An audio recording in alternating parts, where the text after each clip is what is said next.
Vamos a hablar un poco sobre mecanismos de reacción. La reacción elemental es una reacción que transcurre en una sola etapa. Un ejemplo típico,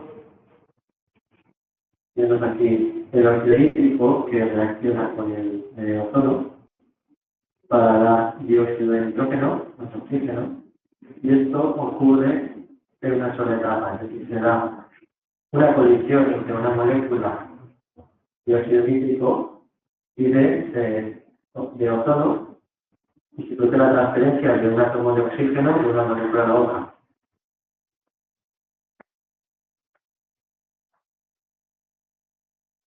En este caso, hablamos de molecularidad como el número de moléculas que intervienen en una reacción elemental.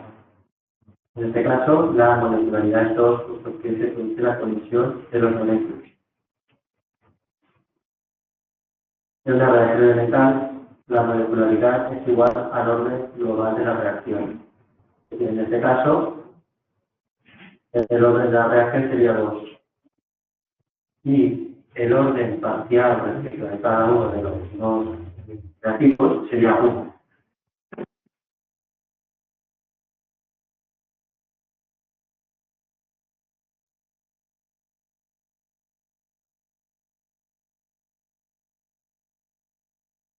Una reacción compleja es aquella que transcurre en varias etapas elementales. Y el conjunto de las etapas elementales es lo que se conoce como el mecanismo de la reacción. Un ejemplo de reacción compleja es la reacción del yoduro con agua oxigenada en medio ácido para dar yodo y agua. Entonces, este mecanismo que ocurre en 4 etapas, acelera un equilibrio que se forma el yoduro de hidrógeno, después de acción con agua oxigenada, deriva el ácido hipocloroso, ¿de acuerdo? Entonces, el ácido hipocloroso reacciona con yoduro para dar yodo, y se libera agua que reacciona con un protón para dar agua.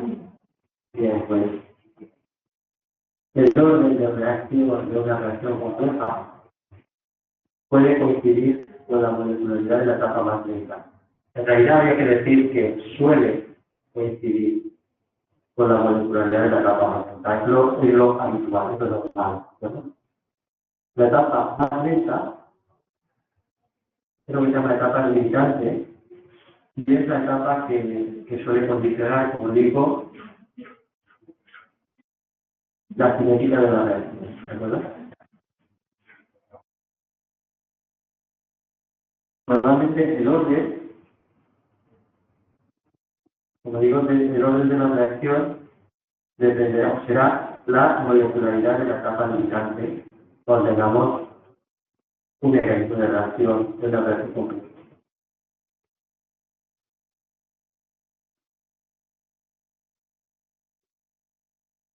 Veamos cómo depende la velocidad de reacción de la temperatura. Esta dependencia fue observada por Arrhenius y de que se cumplía una ecuación de este tipo, en la cual esto es una constante de velocidad, esto es una constante que no depende de la temperatura, que es el factor exponencial, el factor de frecuencia. Y aquí tenemos que entonces multiplica una exponencial en el que hay menos, en el exponente está menos la energía de activación, partido por RT. Y se movería una constante de velocidad con la temperatura. Bien, normalmente esta energía de activación es positiva, eso es lo que suele suceder, de manera que la constante de velocidad es mayor cuanto mayor es la temperatura. Y esto, pues, como digo, es en la mayoría de los casos. Pero puede darse también, algunas veces, que la velocidad no varía varíe con la temperatura, en este caso la energía de activación es cero, o incluso que la energía de activación sea negativa, con lo cual la velocidad disminuye cuando aumenta la temperatura.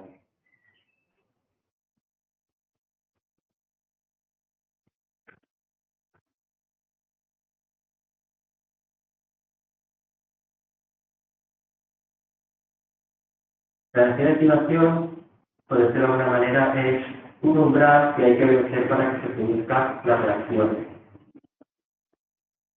¿De acuerdo? Es decir, que nuestra constante de velocidad depende de que se produzcan colisiones, y esta es la frecuencia de colisión, y de que esas colisiones superen la barrera energética. Si la energía de activación es cero, tendríamos que todas las colisiones producirían la reacción. ¿De acuerdo? Es decir, que cualquier colisión daría producto.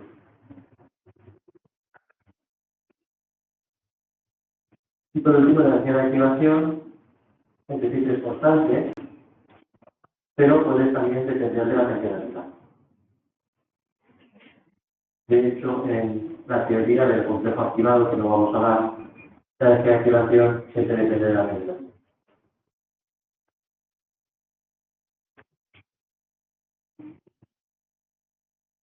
¿Cómo determinamos los parámetros de la ecuación de Arrhenius? Pues podemos hacer nuestra reacción a diferentes temperaturas y para cada una de ellas calcular la constante cinética. Si tomamos logaritmos de la ecuación de Arrhenius, podemos identificarla de esta manera. El neperiano de la constante de velocidad es igual al neperiano del factor de frecuencia menos la energía de activación partido por RT. Vamos a representar el neperiano de las velocidades, relaciones constantes de velocidad respecto de 1 partido por t, pues tendríamos una recta cuya siguiente sería menos la energía de activación partido por r, y la unidad de origen sería el neperiano del factor de frecuencia.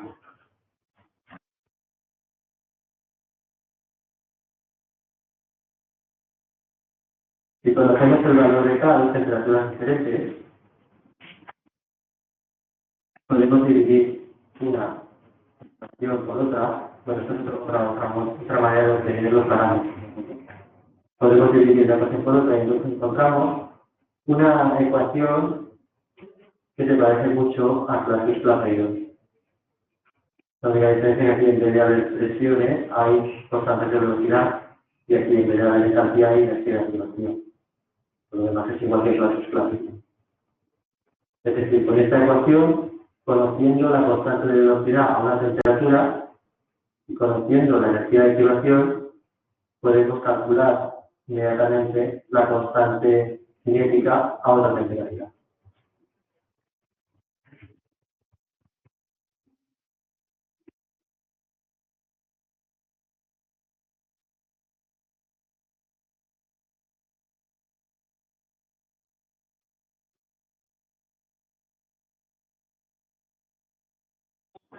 A ver, es una cosa mala. He dicho que hay que dividirla por otra, en realidad es restando una de otra. No es dividirla. Restando una de otra se obtiene esto de esto.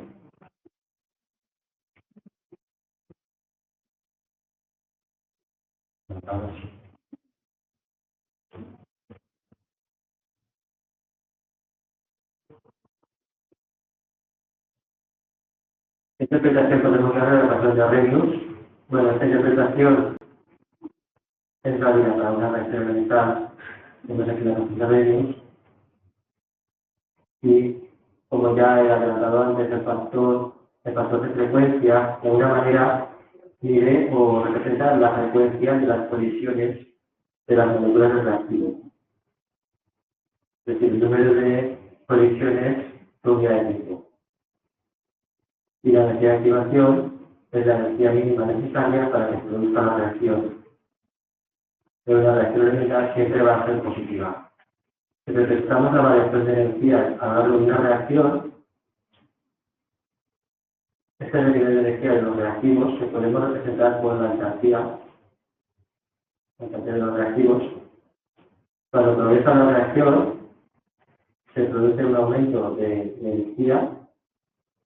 Si necesitamos producir un aumento de energía que supere esa energía de activación, y entonces llegaríamos a producto. ¿De acuerdo? Entonces la diferencia entre el valor inicial y el valor final sería el incremento de tamaño de sustancia, y la diferencia entre el nivel energético de los reactivos y el de un poco de intermedio que se formaría, digamos, que sería lo que se llama complejo de activación, complejo activo, complejo de activación, pues entonces esa diferencia sería la energía de activación. La cinética molecular estudia las teorías que explican ese tipo de gráficas, ¿de acuerdo? A nivel molecular. Entonces está la teoría de colisiones y la teoría del estado de transición o complejo activado, es justamente lo que se forma en ese punto de aquí, ¿de acuerdo? En el punto en el que se alcanza la energía de activación. Pues esto es la teoría de este tema, y ahora pues vamos a hacer algunos problemas.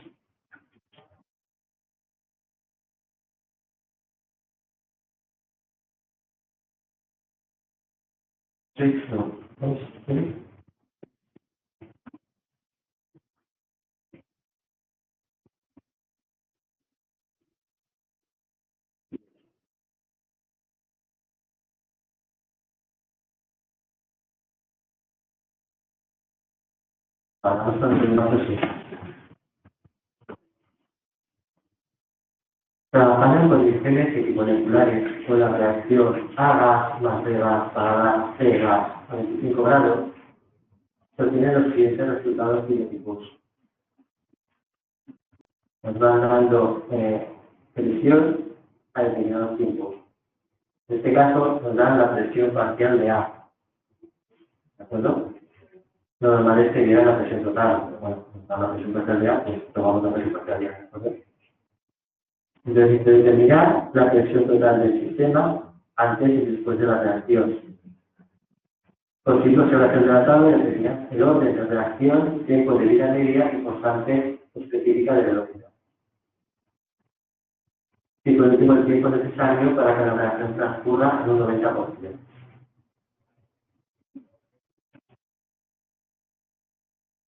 Tenemos una reacción en la que dos gases reaccionan para dar el tercer gas, ¿de acuerdo? Y cuando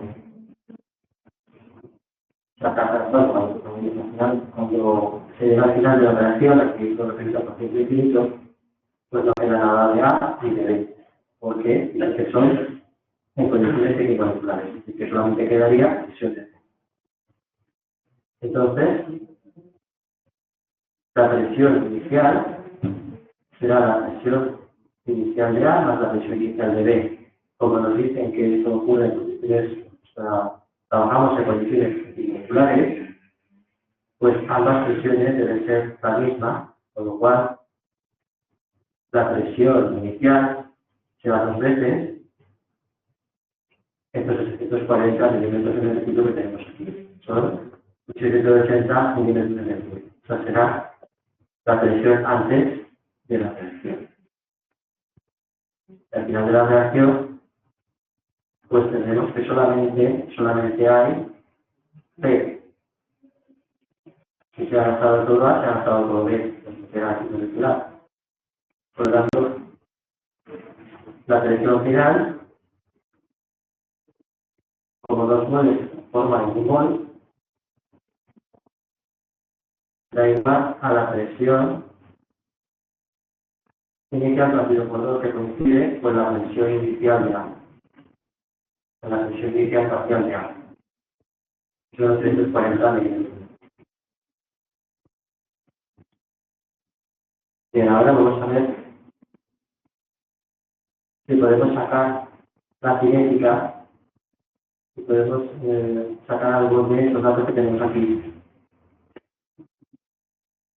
Aquí tenemos 840 La mitad son 420 y esto también en la tabla. La mitad de estos son 210 y también está en la tabla, la mitad son 105 y también está en la tabla. ¿De acuerdo? Entonces, tenemos.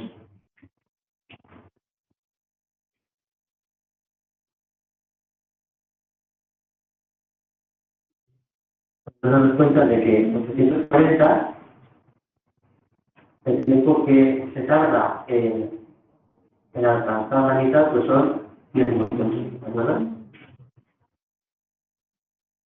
Vale, bueno, antes de seguir, quería decir que voy a hacer una cosa, y es que en cinética es costumbre, aunque todas las ecuaciones están deducidas para concentraciones, como las concentraciones son proporcionales a las presiones parciales, se trabaja con las mismas ecuaciones en las que se sustituye las concentraciones por presiones directamente. Es decir, si no te dice lo contrario, no tienes que calcular la concentración, sino que vas a trabajar con la presión siempre. ¿De acuerdo? Es decir, que las ecuaciones se reescriben en función de presión. Y ese criterio lo vamos a utilizar en todos los problemas, desde que no se reciba lo contrario. Bien. Bueno, seguimos. Entonces, ya tenemos aquí, ahora podemos empezar a hacer la tabla los datos que nos interesan. Bueno, a ver. Lo primero, el tiempo de vida media, que es el periodo de fermentación, en su día, pues se queda 10 minutos. ¿Verdad? El tiempo que se tarda en reducir la presión a la mitad. Con lo que sería lo mismo la concentración a la mitad. Pero vamos a trabajar con presión. Bueno, pues si sacamos los datos suficientes de la tabla, pues vamos a sacar los datos en los que las presiones se van haciendo a la mitad. 40, 20, etc. Y vemos que esto, los tiempos correspondientes son 10 minutos, 30 minutos, 70 minutos, de manera que las diferencias en estos tiempos, en los que la presión se va reduciendo a la mitad, pues van aumentando. Aquí son 10 minutos, aquí son 20 minutos, aquí son 40 minutos, se van duplicando. El tiempo se está duplicando, ¿esto qué quiere decir? ¿Alguien se acuerda?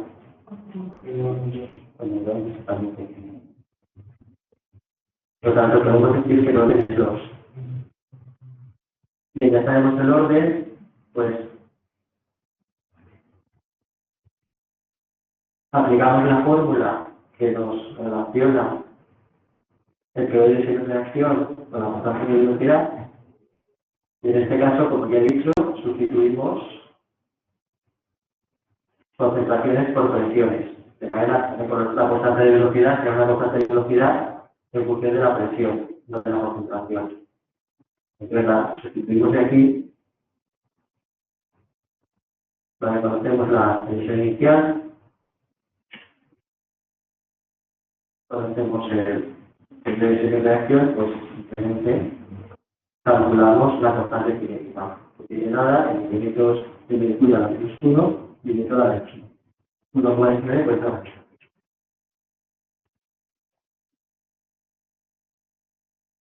El tiempo necesario para que la reacción transcurra en un 90%.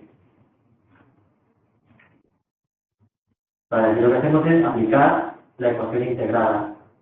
Como sabemos que es de orden 2, pues la ecuación integrada es la de los inversos. Entonces sustituimos, donde pone concentración, pues ponemos presión. Y aplicamos la ecuación tal cual con esta constante cinética. ¿De acuerdo? Entonces, ¿cuál será la presión? En este caso, esta de aquí, pues será, nos dice, el tiempo necesario para que la reacción transcurra en un 90%, será el 10% de la presión inicial. ¿De acuerdo? Cuando se haya consumido el 90%, la presión parcial de A será la décima parte de la que había, es decir, 84 milímetros de mercurio. Ya lo tenemos todo, tenemos la presión inicial, tenemos la presión final, la constante, pues es sustituir escribir en la ecuación y despejar que y te sale 90 litros.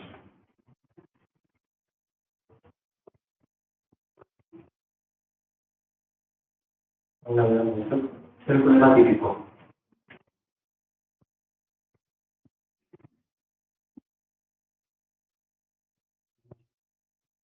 Vamos a hacer un problema.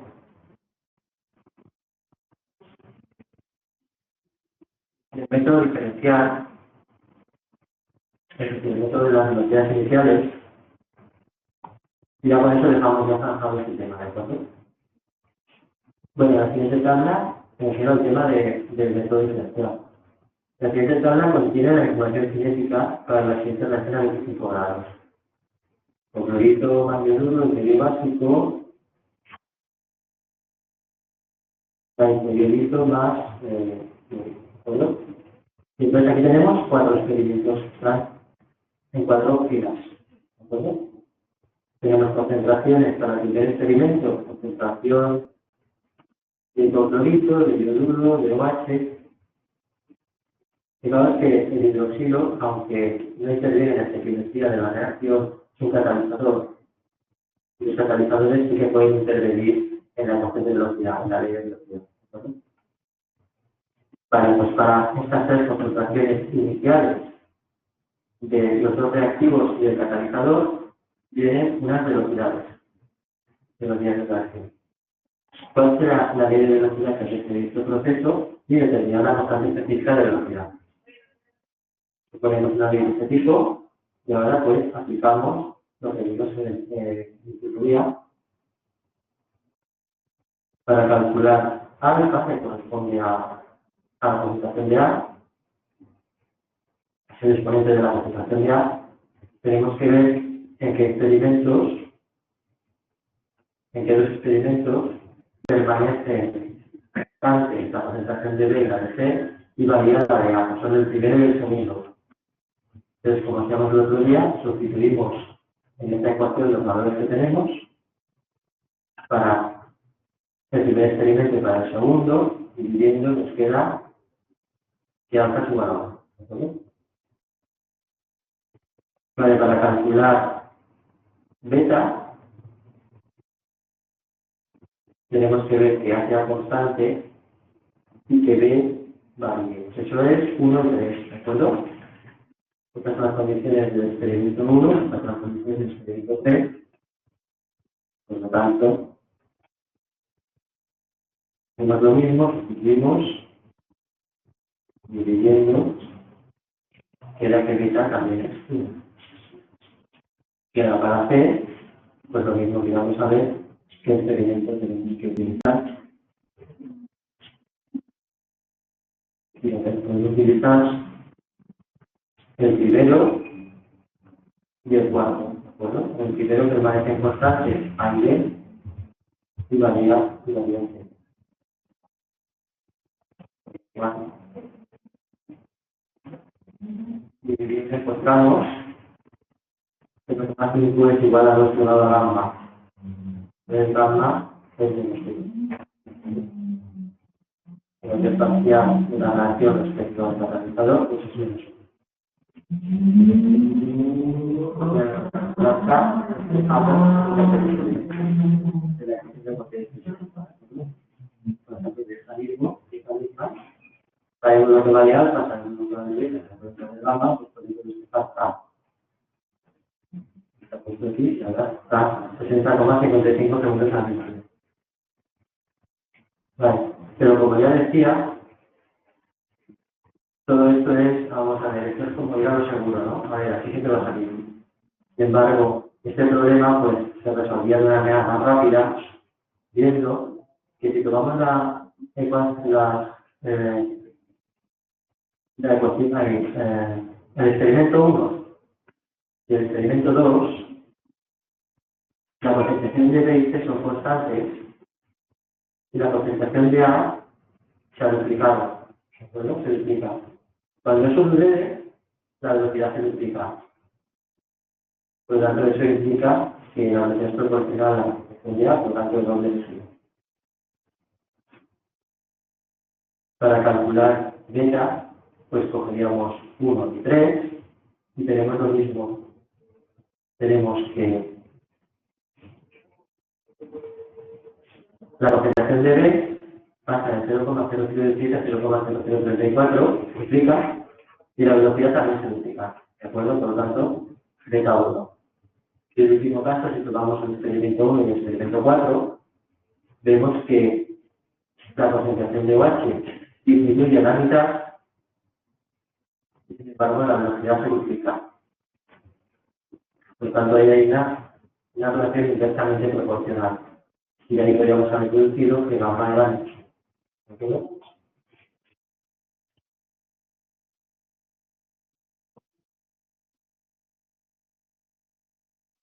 De cualquier método que lo hagáis, el contenido estará correcto, ¿de acuerdo? Pero lo mejor de segundo método, pues explicarlo bien.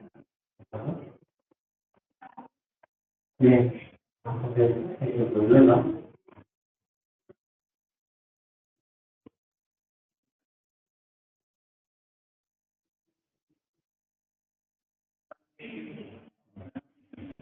La tabla siguiente muestra los resultados obtenidos para la reacción a gas para dar 10 sólidos más 2 gas.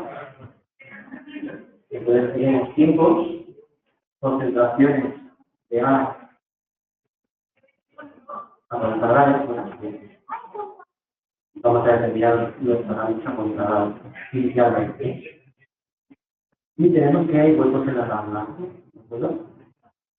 Bueno, pues hay que completar la tabla y determinar el orden de reacción.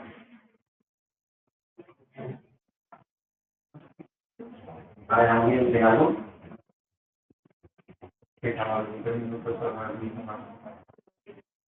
Exactamente.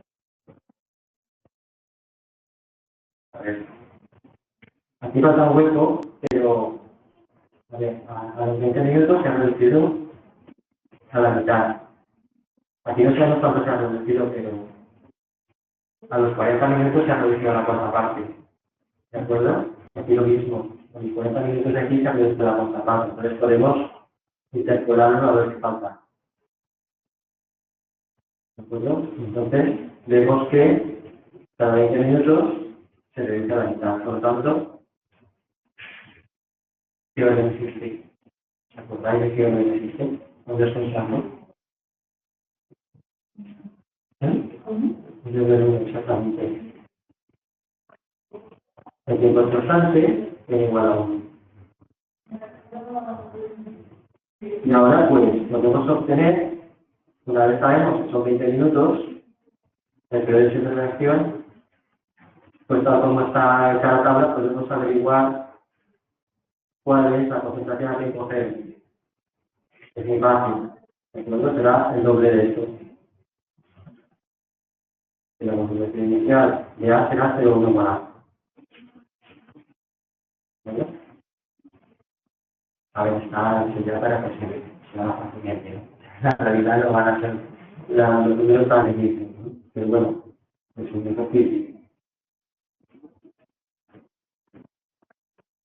Bueno, estos son los valores que están aquí. Los recuerdos son los que faltan en la tabla. A ver, para calcular la constante, bueno, ya sabemos cuál es el T1 medio, ¿no? El T1 medio son 20 minutos y la constante la sacamos a partir del T1 medio y de la expresión que tiene el T1 medio para el orden de relación de igual a 1, que era el periodo de 2 partido por K. ¿De acuerdo? Pues una vez la línea que no depende de la presentación inicial. Podemos sustituir el par o despejar y sustituir. ¿De acuerdo? Entonces, si ponemos 20 minutos, despejamos K y da 0,035 minutos a menos 1.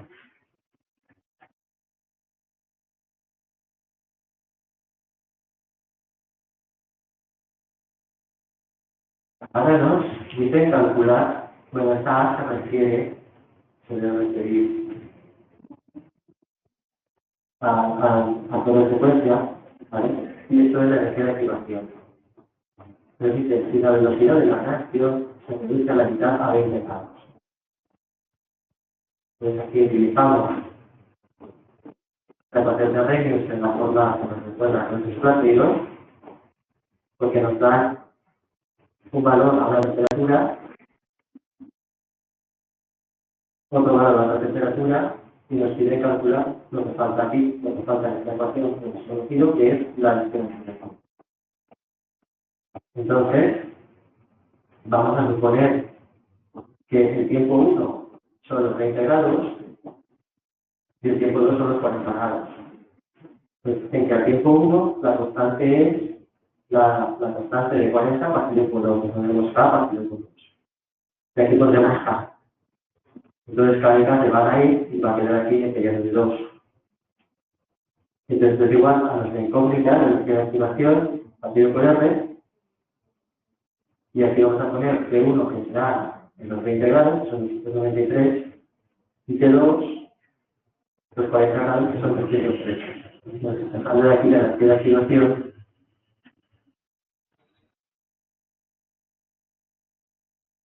es decir, 412 joules por mol.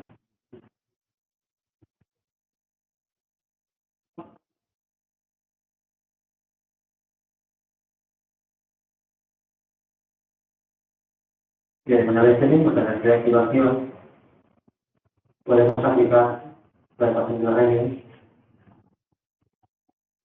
la original, digamos, teniendo en cuenta que la temperatura que pongamos aquí debe corresponder a la constante que se tiene que pongamos aquí. ¿De acuerdo?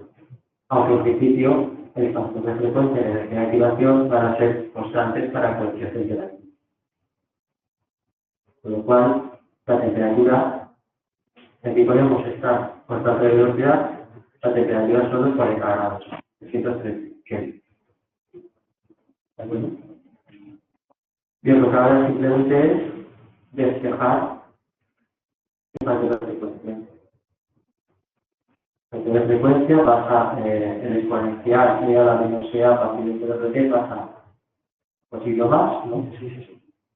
Y que la K por E elevado a la activación por el de t. Entonces esta K es la constante que tenemos aquí. Sustituyó la E por la función exponencial para que quede más claro, si no va a quedar muy pequeño. Entonces aquí ponemos la energía de activación que hemos calculado antes, abajo ponemos R y la temperatura que viene asociada con esta constante, que son 370. Entonces al calcular todo eso sale 892 minutos a la hora. ¿De acuerdo? 392 minutos a la menos 1 sería como decir 392 colisiones por minuto. ¿De acuerdo? Si estamos en el lado de arriba del estado.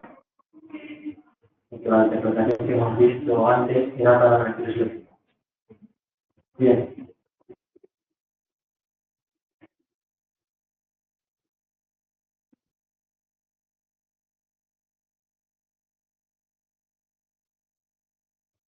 Vamos con el apartado B.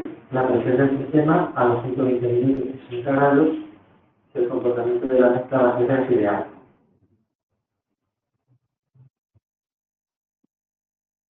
A ver, aquí lo que vamos a hacer es utilizar la ecuación integrada para no tener igual a 1, para no tener igual a 1, ¿de acuerdo? Que se parece mucho a esta, ¿de acuerdo? Pero, a ver, no, pero es que nosotros luego, algo que tenemos que hacer, perdón, es calcular la constante cinética a 60 grados, que no la sabemos a 40, ¿de acuerdo?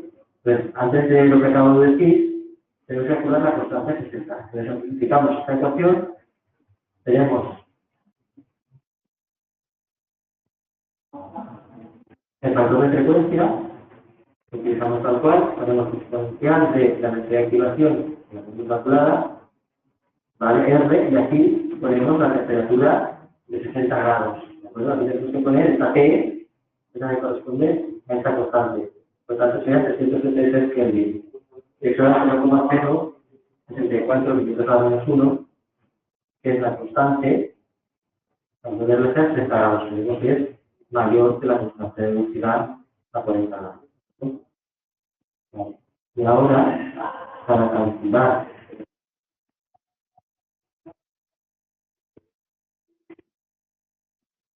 la concentración de A, ahora es cuando utilizamos la ecuación integrada, ¿de acuerdo?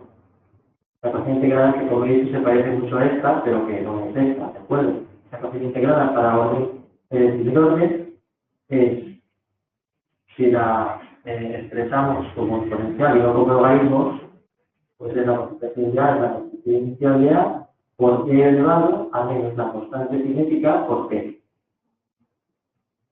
Que es esto de la concentración inicial de la 0,1. Aquí ponemos la constante que hemos obtenido, 0,064, y el tiempo en minutos, sustituiremos la T aquí, y eso da 4,7 por eso menos 5 molar. Entonces, esto quiere decir, si hemos partido de 0,1 molar y ahora tenemos 4,7 por eso menos 5 molar, pues prácticamente la reacción ya ha perdido, ¿no? Es decir, que esto es especial este. Entonces, es especial es el 0,1 molar. Por lo tanto, la presión total del sistema,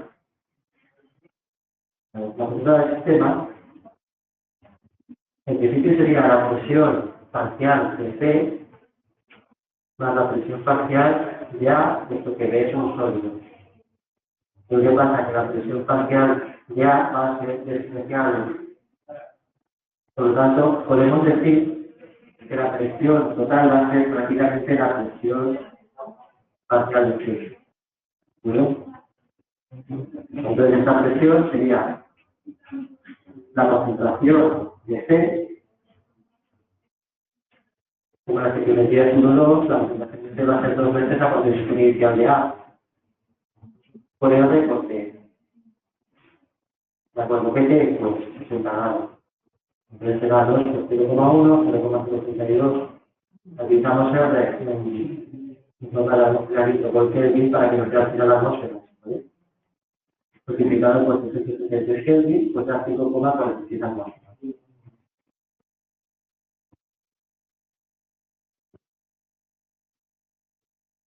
Será la presión total del sistema del centro de T.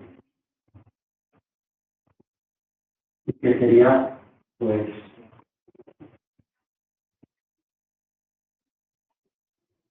el doble de la que tendríamos inicialmente.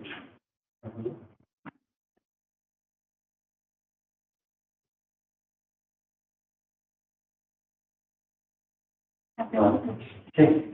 La 0,1 molar, ¿cómo lo has sacado? ¿Cierto? Pues,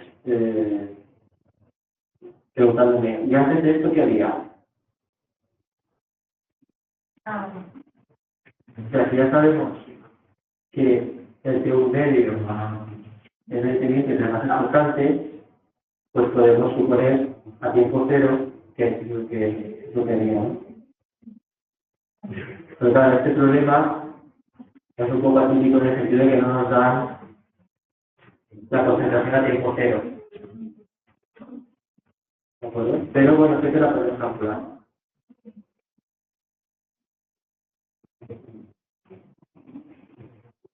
Vale, pues si os parece lo dejamos ya aquí. Vamos a seguir antes